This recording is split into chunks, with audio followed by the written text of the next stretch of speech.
Yeah, we have mentioned where we are at on several forums, especially here. So as it stands right now, none of our members that I know have started uplifting crude in Naira. Of course, we did mention after the pronouncement that the pronouncement was welcoming, but there were still few steps that had to be taken for it to become implementable. It was just a Federal Executive Council's pronouncement. There need to be a regulatory framework that would enable us access crude in Naira, and there has to be a guideline as to how we can access. We have to know exactly what quantity it's coming to us in Naira and all that. All those details are yet to be worked out. Well, it was a recent pronouncement, so we'll give the government the benefit of the doubt. We are hoping that in the coming days they would be sitting down with us as stakeholders, because you can't shave a man's head in his absence.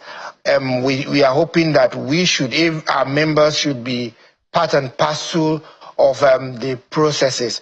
But what I can tell you is that in terms of crude availability, in line with the PIA, the NUPRC, of course, working with the NMDPRA, had gone ahead to put in place the guideline, the Domestic Crude Supply Obligations Guideline. And what we are waiting for is for that guideline to be gazetted. We extensively debated this, or participated fully with other stakeholders, including the independents, the OPTS, and then of course ourselves, and Dangote. So we had discussed that extensively. We have a document that we think mirrors the mind of all of the stakeholders to an extent.